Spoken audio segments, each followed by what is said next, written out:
Usapang trade na naman. Ang dami pong mga vlogger na kinakarga yung na yan. Kala mo, totoo na talaga. Ako naman nagko-komento lang. Pinaunahan ko na yung mga magtatanong sa akin. So, sasabi ko sa inyo, yun yung ala dyan. No, na mga trade na yan. Sa akin po, kung confirm na, tsaka sasabihin sa inyo, hindi naman po kailangan ng mga may source. Dahil ako po hindi panatiko ng mga malachikat intriga, ng mala Christie per minute, na may mga pa-blind item pa, may mga source pa. Hindi po kailangan nun, no? Ako, na nasubaybayan ko yung PBA, lumalabas po yung trade pagtapos na. Yun po, para maiwasan po yung kung ano-ano, di po ba?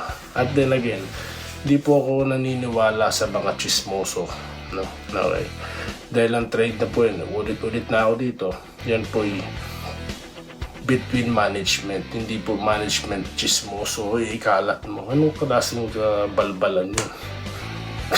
Gusto mo i-trade yung tao, bakit ililik mo? Di maraming forces na maaaring umigil, makahadlang, di ba? So, parang ano po yan, business transaction yan, na kayo-kayo lang muna nakakaalam until it's confirm na, tsaka mo siya i-release sa press. Ganun kasimple.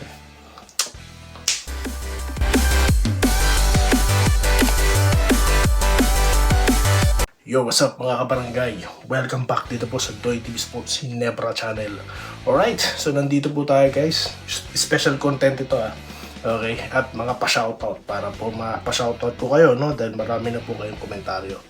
Anong topic natin? Nandiyan na. Okay, Delta Pineda. Sabi niya po kay Snow Badwa, wag mo akong pangunahan or wag pangunahan. Okay, ano bang konteksto niyan? Pag-usapan natin. So yun po ang topic. Bago po yan, salamat po na sa patuloy na sumusuporta. Salamat po. Sa mga hindi pa po nag-subscribe, nagpa-follow. Naku po, ito sinasabi ko sa inyo. Malaki nawawala sa inyo. Anong kadahilanan? Ito, ituloy yung panonood. Alright, so bilisan na po natin. Ako po nakita ko lang sa social media. Tila nagkapikulan or nagtalo, parang gano'n. Itong si Governor or Vice Governor at coach po ng Conversion si Delta Pineda at ito po yung Snow Badwa. Alright. Ito nga po tungkol kay heading at ito pa nga yung trade daw kuno ni Alex Stockton. Alright. So ngayon, ang sinasabi po rito ni Coach Delta, naglabas na nga siya ng statement na walang trade. Di po ba? Itong mga magtutropa na ito, parang ayaw pa maniwala. Okay? Tapos, yung kay heading naman din, no? Na ang pinapalabas nila, ito sang-ayon sa aking pagkakaintindi na isang tao ang may desisyon nun. Sabi nga ni Coach Delta, kasama siya sa nagdesisyon nun, mga consultant, no? At buong team. Di po ba? So, ang pinapaliwanag nga dyan ni Coach Delta, may future silang pinaghahandaan, no? Kung ano pa man yung reason dyan, yan ang sinasabi ko sa inyo mga boss, hindi na natin yan dapat malaman. Desisyon yan sa loob mismo. Di po ba? Di ba matagal ko na sinasabi? Okay, balikan natin tong kay Alex Stockton. Sa intro video, sinabi ko sa inyo, that was January 3, di ba? Ako nag-iisang vlogger na inano ko yan. Hindi ko tinanggap yan. Sabi ko sa inyo, hindi ako naniniwala. Binangga ko yung mga chismis na yan. Dahil yan ang sinasabi ko sa inyo.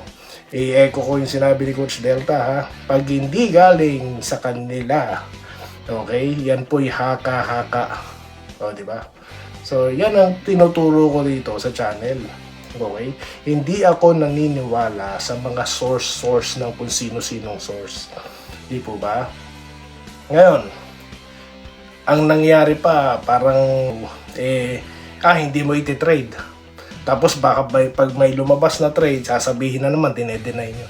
Kasi nga, bakit nyo pinakikialamanan yung desisyon ng team? Unang-una sinabi na walang trade, galing na sa kanila. Ba't nyo pinipilit na meron? At ngayon, parang ang nangyayari pa, parang pine-preempt pa Di po ba? Dahil parang nilalak nyo si Coach Delta na hindi siya iti-trade, no, parang ganon. So yun ang sinasabi ko sa inyo, boss, no? Mga idol, no? sinabi rin ni Coach Delta yan, na ang trade talaga, sa loob lang yan, no? Sila nakakaalam yan, ang dahilan yan. Dahil unang-una, ayaw nilang ma-preempt yan, kasi nga business transaction yan. Matagal ko nang pinapaliwanag sa inyo yan. Di po ba? At pag na-preempt yan, problema nila yon. Tapos yung konsepto, yung reason, sila din dahil hindi nila pwedeng i-reveal kung bakit nila tinrade yung tao. Di ba? There is something doon. Di ba sinasabi ko na sa inyo yan? Kaya nga ako, hindi ko pinipick up talaga yan. Kaya sabi nyo sa akin, kinakantsawan ako ng iba. Luma na yung balita mo. Eh hindi nga eh. Sa legit sources ako bumabatay. So, yan na po ang best example na sinasabi ko sa inyo. Na ako, I'm against po talaga sa mga binabalita po sa PBA na parang mala Christy per minute na, mga chikat intriga na may mga pa-blind item. Di ba sinabi ko na yan noon? Di ba? So, ako po yung nag-iisang vlogger na hindi ako, inaano ko yan, binabangga ko yan dahil ayoko ng ganyang klase ng pagbabalita dahil parang sinisira po kasi niya, number 1, yung diskarte ng koponan. Number 2, yung tao nandun pa sa team, kinakalat na nila na may mga trade na ganyan. Anong nararamdaman sa loob? Yung chemistry masisira. Sinabi din niya ni Coach Delta. Di po ba? So yun ang sinasabi ko dito. Kaya nga ako, I stop announcing here, no?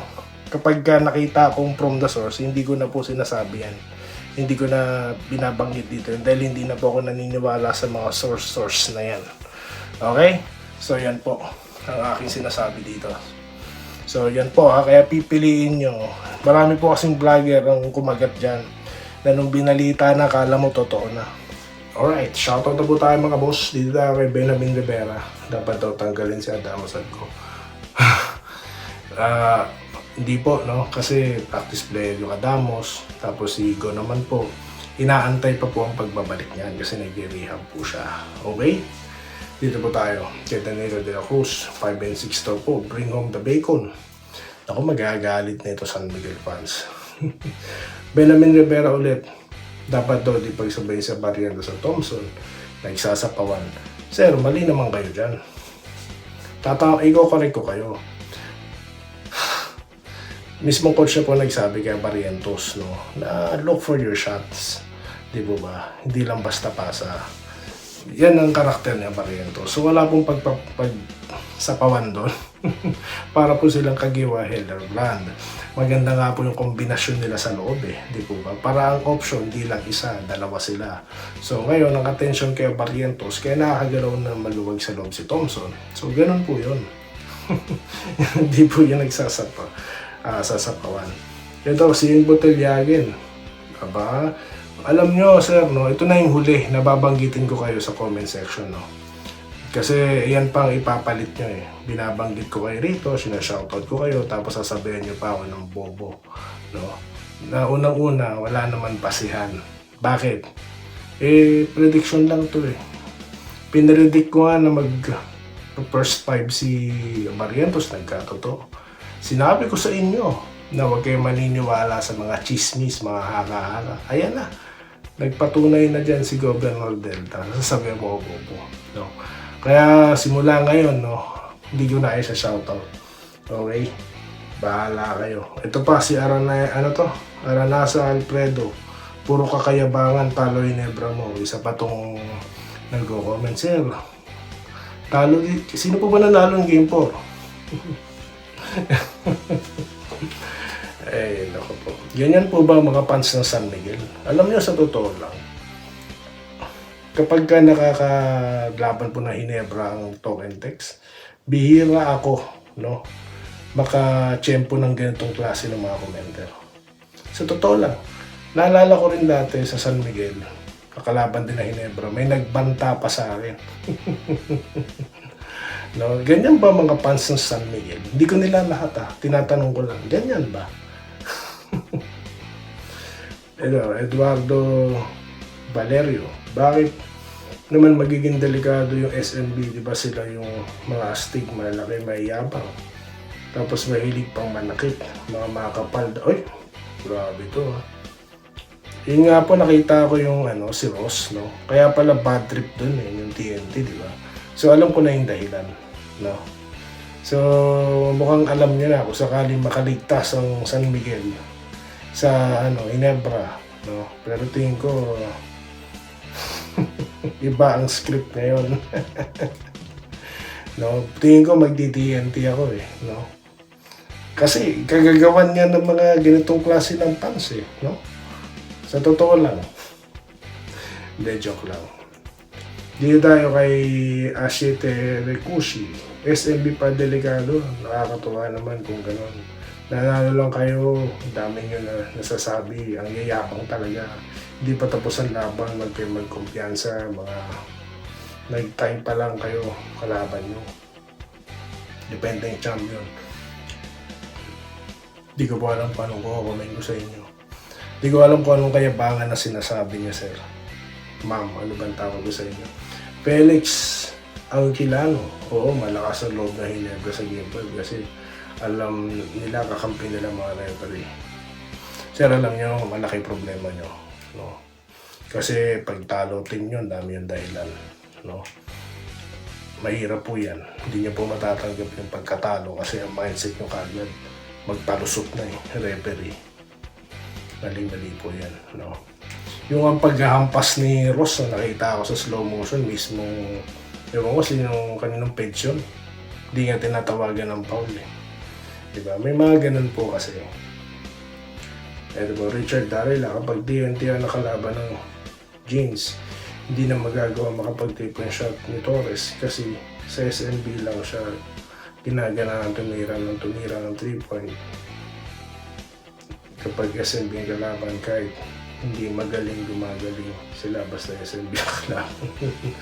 Alam niyo mga boss, ang mangyayari dyan, loob naman po titirahin ng Ginebra kapag TNT kalaban nila. Kasi wala naman po legitimate center ang ang kabila Mag-iiba po ang diskarte. Kaya nga po, sabi ni Coach Tim ko, bawat or kahit sinong coach naman kahit sinong team ang kalaban nila, iba't iba ang diskarte nila conforme sa kalaban nila. Iba po ang design ng play, no? Okay? So, yun lang. Sabi ko, Ginebra ang mananalo sa Game 7, sabi ni Homer W. Okay? So, yan po muna mga pa-shoutout natin mga boss, no? So, maraming salamat sa mga nag-comment, no? So, may ban ng isa sa comment section, ha? Yan po ang reward ko sa inyo. Maraming salamat po. Of course, kay Sir Rodriguez, kay Sir Joseph Pineda, dito po kay Ma'am Irene Quiles, Ma'am Minerva Nimba, Wenceslao Hapon, Vincent Nava, okay, Sir Archie Makirang, okay, si Sir Tolit Stalag, no? At sa marami pa pong nagko-comment dito. Pasensya na po kung hindi ko kayo nabanggit. Promise next time po, I will do my best para po mapagkit ko kayo. Maraming salamat po at muli kung kayo taga-barangay at fans kayo ng basketball taga rito ka. Maraming salamat po sa inyo lahat. Salamat po sa panonood. Subscribe na para sa mga susunod na basketball at boxing videos.